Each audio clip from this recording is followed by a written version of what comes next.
আসসালামু আলাইকুম। ওয়েলকাম জানাই শিউলিস কুকিংয়ে সবাইকে। কেমন আছেন সবাই? আশা করি যে যেখানে আছেন ভালো আছেন। আমিও আলহামদুলিল্লাহ ভালো আছি।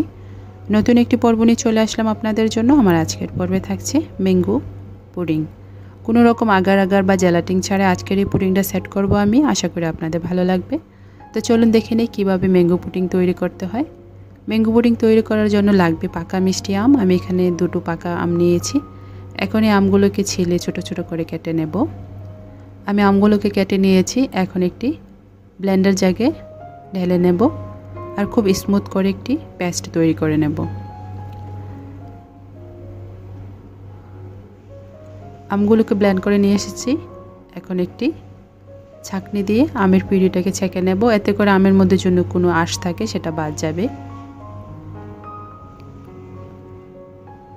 একটি প্যাচুলার দিয়ে খুব ভালোভাবে নাড়াচাড়া করে দেব। আমের পিউরিটা ছাঁকা হয়ে গেছে। এখন আমি এখানে অ্যাড করব 1 টেবিল চামচ চিনি,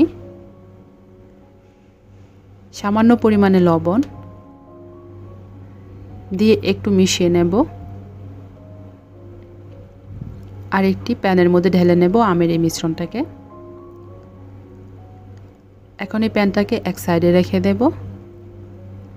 আমি এখানে একটি বাটি নিয়েছি আর নেব 2 চা চামচ কর্নফ্লাওয়ার আর নিয়েছি হালকা কুসুম গরম দুধ। এখানে হাফ কাপ দুধ আছে।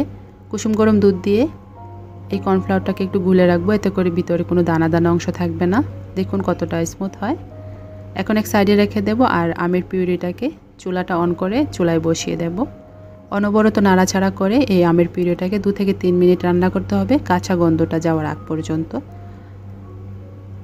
আর উপর থেকে কর্নফ্লাওয়ারের মিশ্রণটাকে ঢালতে হবে অল্প অল্প করে আর এক হাতে নাড়াচাড়া করতে হবে।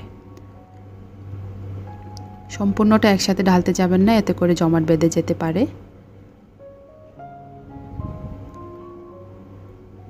খুব ভালোভাবে নাড়াচাড়া করে মিক্স করে নেব আর চুলার জালটা একদম মিডিয়ামে রাখতে হবে। খুব ভালোভাবে নাড়াচাড়া করে মিশিয়ে 2 মিনিটের মতো রান্না করব।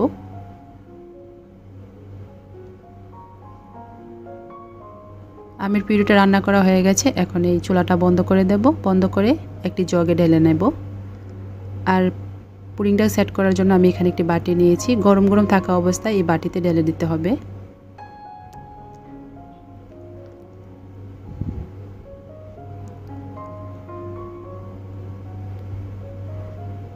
আর বাটিটাকে একটু ট্যাপ করে দিতে হবে যেন ভিতরে কোনো বাবলস না থাকে।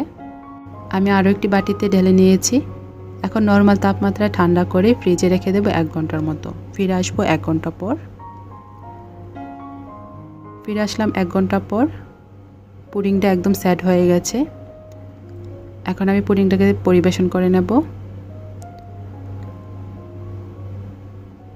উপর থেকে এরকম একটা প্লেট দিয়ে 2 হাতে ধরে এরকম করে উল্টিয়ে দেব আর বাটিটার উপর একটু এরকম করে ট্যাপ করে দেব। এতে করে খুব সহজে পুডিংটা বের হয়ে আসবে। তো তৈরি হয়ে গেল আমার ম্যাঙ্গো পুডিং। খুব সহজে এই পুডিংটা তৈরি করা যায় অল্প সময়ে অল্প উপকরণে। বাজারে এখন প্রচুর আম পাওয়া যাচ্ছে। আমরা চাইলে নানানভাবে রেসিপি করে আমটাকে খেতে পারি। আমার এই রেসিপি ফলো করে চাইলে আপনারাও খুব সহজে ম্যাঙ্গো পুডিং বাসায় তৈরি করে নিতে পারবেন। রেসিপি ভালো লাগলে একটি লাইক দিবেন, চ্যানেলটিকে সাবস্ক্রাইব করে চ্যানেলটির পাশে থাকবেন। সবাই অনেক ভালো থাকবেন। দেখা হবে নতুন কোনো পর্বে। আল্লাহ হাফেজ।